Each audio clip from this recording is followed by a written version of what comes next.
Hey users, today we're taking a look at some of the most common headsets that today's consumer might be looking to purchase for their first ever VR headset.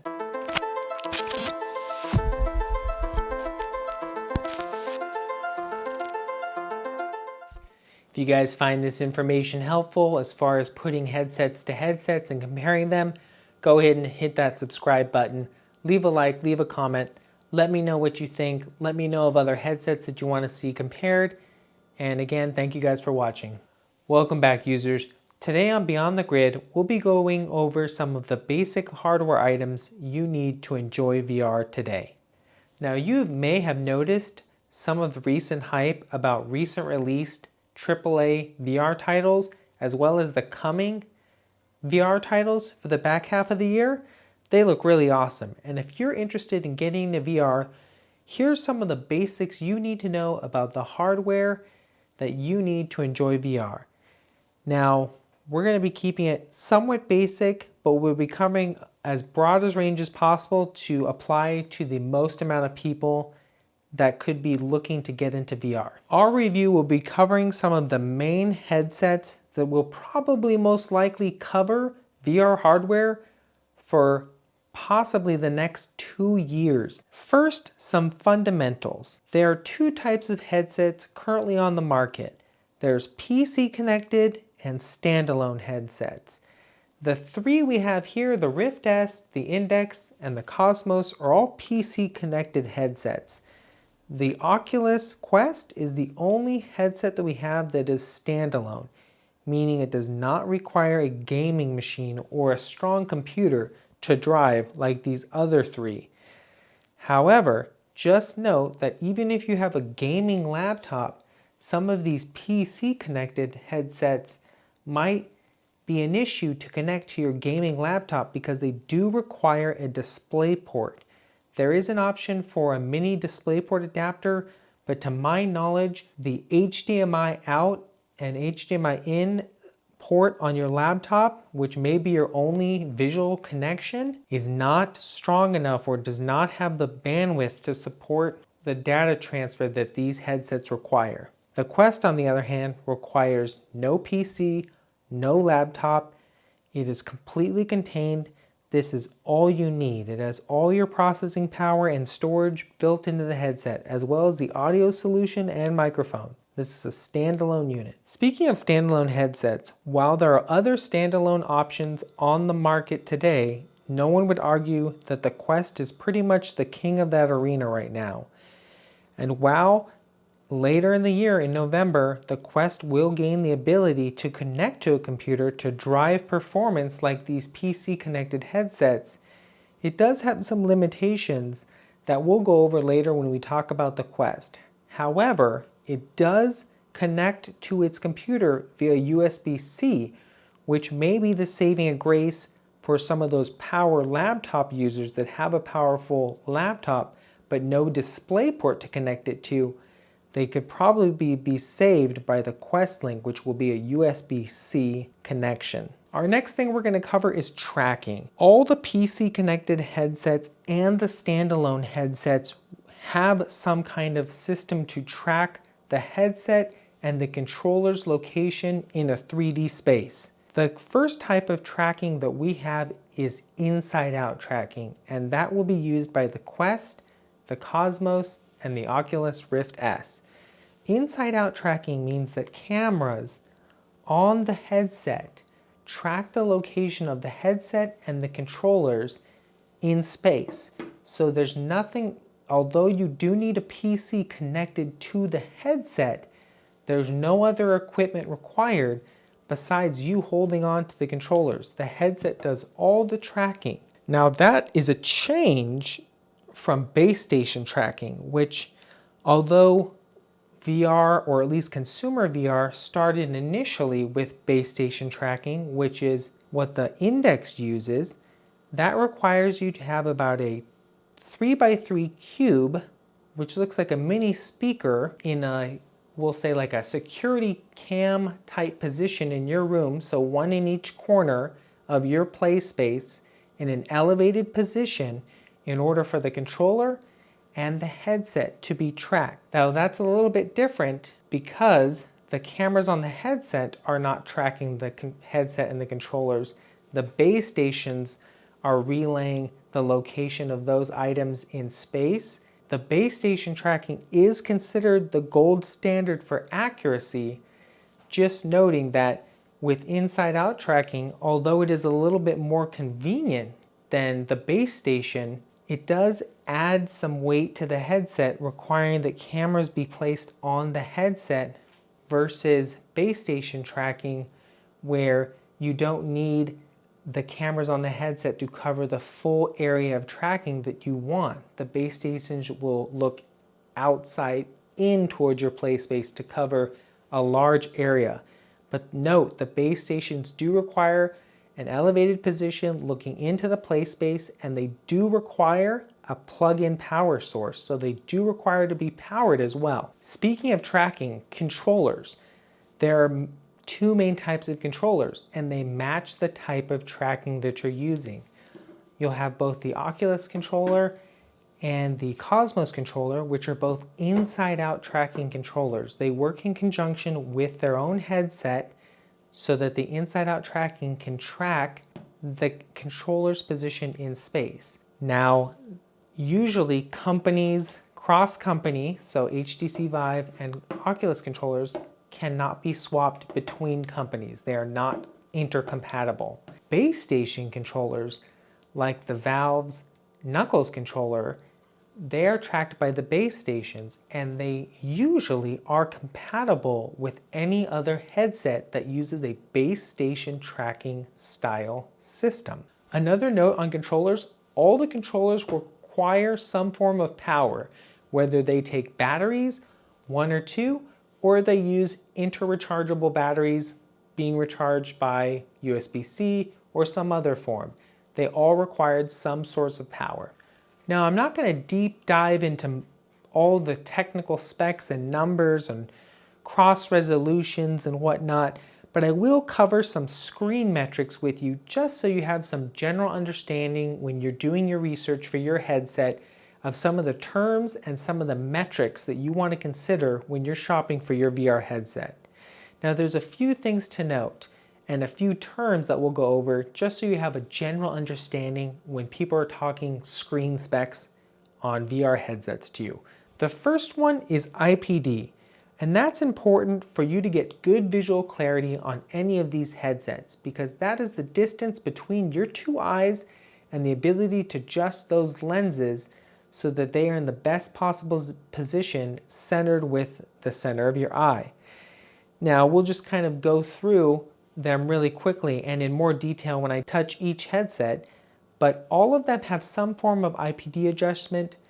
These three, the Quest, Cosmos, and Index, will do it mechanically or manually where the lenses actually move, the physical lenses, and the Rift S will do it on the software side. The next metric that we want to talk about is FOV, or field of view, and that is the width of your vision. So whether it's 90 degrees all the way up to, the non-stated index is 130, 135, field of view is going to add to your immersion level. That just means you're not looking through a soup can as far as the width of your screen in the VR headset. You can equate large FOV to having a widescreen monitor and having a narrower FOV being a little bit more narrow in your view, except it's a little more apparent in a VR headset because you're going to see the borders in your field of view, and a small FOV can somewhat feel a little cramped and claustrophobic when you're inside the headset. Let's talk about resolution a little bit, because all of these headsets have different resolutions, and whether it's a high resolution or a lower resolution, I'm going to make a general statement and say, as of today, you can enjoy higher resolutions and you will notice them, but any of the lower resolution headsets, I even hesitate saying lower resolution, because I don't feel there's a headset today that you can put on and it's the difference between 1080 and 4K image. There's just not that visual boom when you put on the difference between a lower resolution headset and a really high resolution headset. I don't think we're there with the clarity as far as VR headsets. You can scale up in resolution, but it's really the clarity that you're looking for in a VR headset.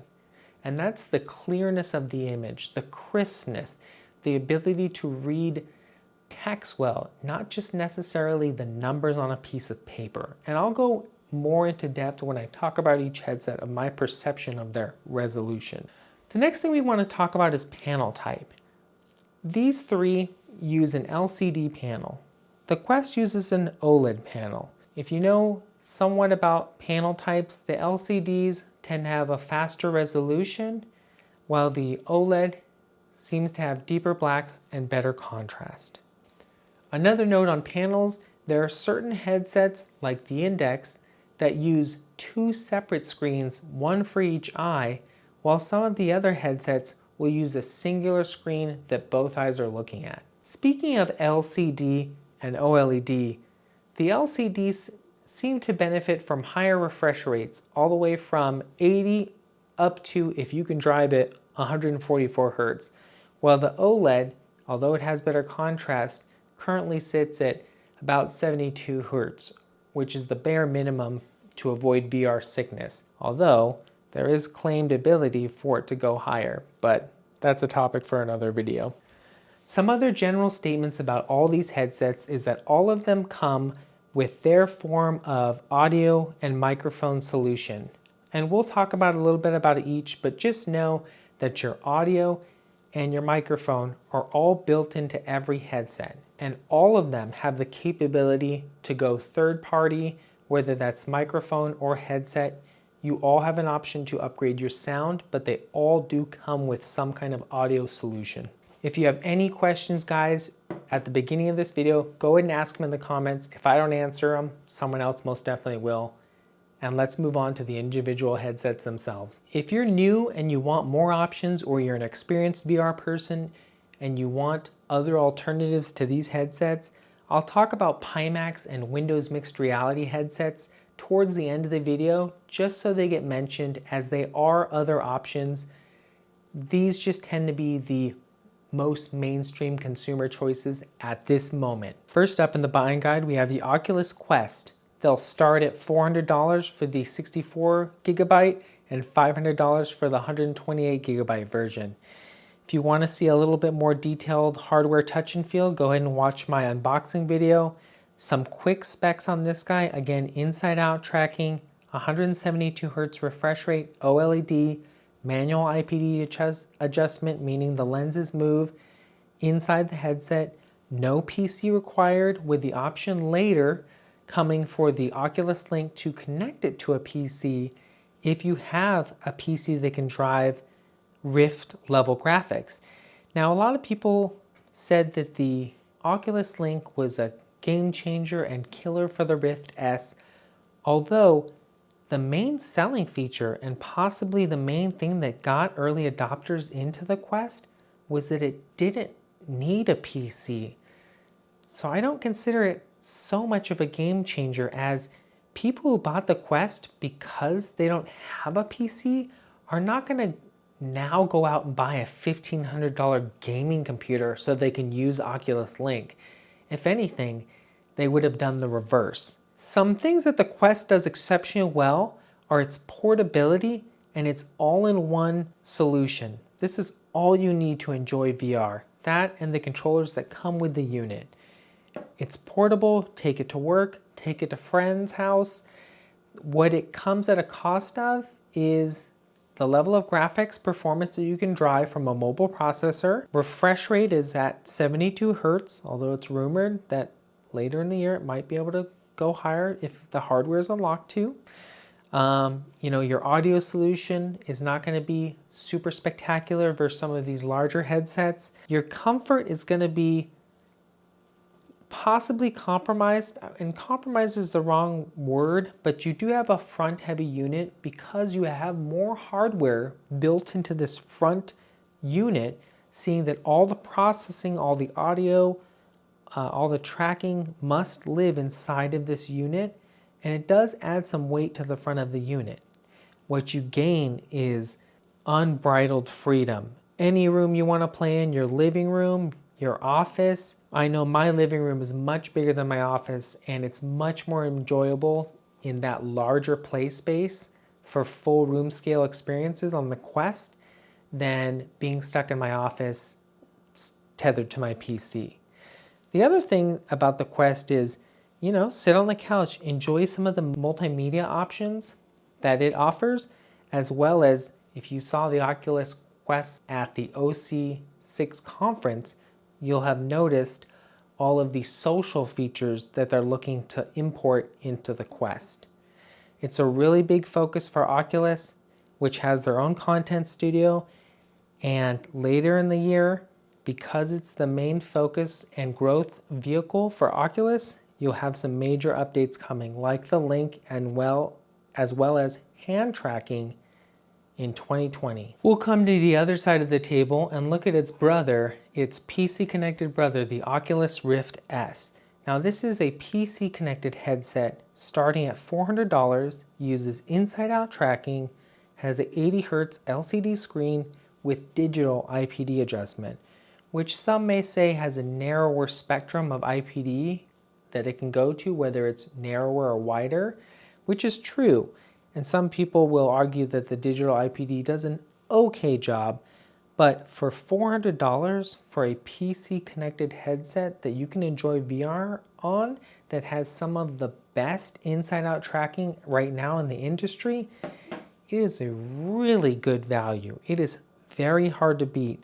And although the Quest will receive the ability to connect to a PC, with no one right now having more than an hour's worth of experience on the Oculus Link, it's hard to say that it will be flawless at launch or ever. So right now, the best entry-level PC VR experience, bang for your buck, I would say still remains with the Oculus Rift S. Its audio and microphone, its Halo headset solution lends itself to more comfort, the ability for its visuals to slide in and out towards your eyes. Again, if you want to see more on that, go watch my comfort video and you'll see all the adjustability of the Oculus Rift S. And although it has the lowest resolution screen of all these headsets, its sub-pixel arrangement is so good that I was shocked at the clarity that this headset offered for its on-paper resolution. Incredible bang for buck here. Next up, let's take a look at the HTC Vive Cosmos. As far as price, it is the perfect middleman between the Oculus solutions and the Valve Index.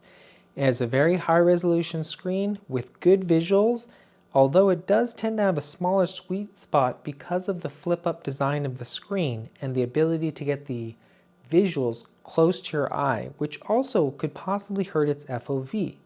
Although the Vive universe has many accessories, and that world of modability, whether it's wireless, full body tracking with pucks, there's just a lot of accessories that already exist in the Vive universe that haven't been built out by the other vendors at the moment. Some would consider that a plus, others just another place that you can sink your money that the headset doesn't already come with. Viveport is their content solution, which is their gaming service, which offers a few titles as Infinity titles, which are their free-to-play if you're on their subscription-based game service. It uses inside-out tracking, and although at launch it's a struggle for most, HTC is working on the tracking, and with the other inside-out tracking solutions, when they launched, they also experienced some issues. So only time will tell if HTC is able to correct their tracking with software.